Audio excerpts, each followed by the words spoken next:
Senator Marco Rubio of Florida is the Republican candidate for president. Welcome, Senator. Good to see you tonight. Thank you. All right, thus far, I haven't seen this turn up at any of your events, but I would expect that all candidates are just waiting. Look, this is a legitimate issue, and irrespective of how you may feel about how people behave, they have a First Amendment right to talk about this. But there is a legitimate issue here, and I've talked about it in the past. In fact, did work on it as Speaker of the Florida House.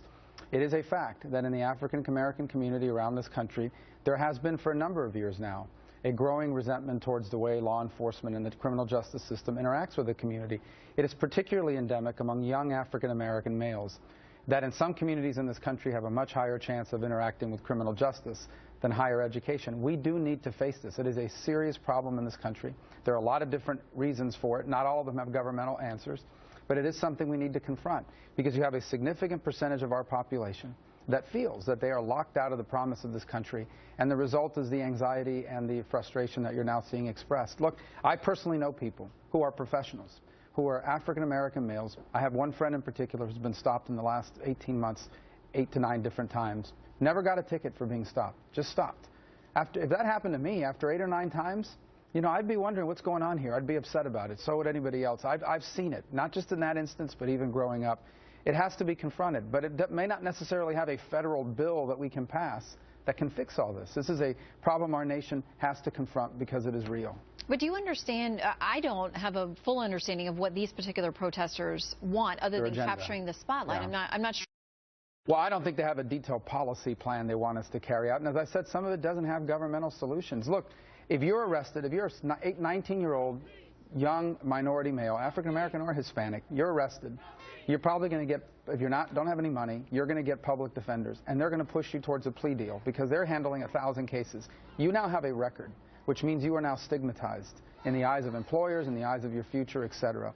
So I do think that one of the things that we have to do at the state level and potentially at the federal level is look for ways to divert people early on in first offenses, obviously not a violent crime, so that you don't get people stigmatized early in life with a criminal justice record that basically begins to lock them out.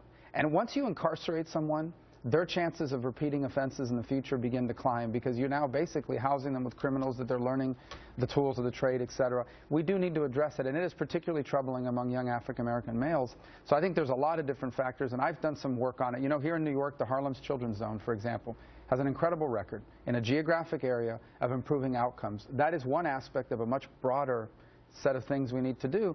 I don't know if this group has a detailed policy agenda, but it is a legitimate issue.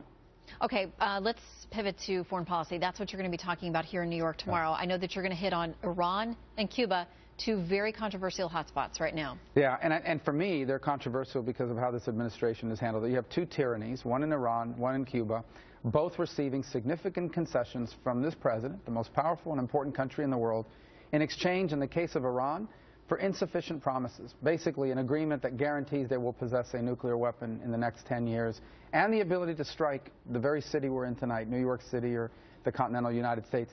In the case of Cuba, the Cubans have basically pocketed all these concessions the president has made, but they have been very frank. Nothing is going to change in Cuba. This weekend alone, they rounded up and arrested upwards of 90 or so dissidents. They beat people up. On Sunday of this the Cubans have said flat out, not only is nothing going to change, but according to Fidel Castro, he says we owe him money for years of sanctions. What do you make of that, saying that the U.S. should pay reparations to Cuba? Obviously, it's ridiculous talk, but this is the kind of thing that they're doing. It's a message, the subliminal message they're sending to their people, because that was published in the official government newspaper in Cuba.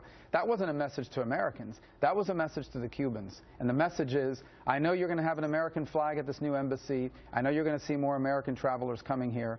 But we're still anti-American. Don't get your hopes up. Nothing is going to change in Cuba. Basically creating a condition, before there's any change in the relationship, creating a condition they know will not be met as a new pretext for why Cuba is not opening up and so forth. The Cubans have been very frank. Nothing's going to change in Cuba. They've said that. And so Cuba's not going to change until Cuba changes. Well, we know you have a lot more detail you'll lay out tomorrow morning in New York City. We'll be watching. Thank you. Senator, thank you. Thank you.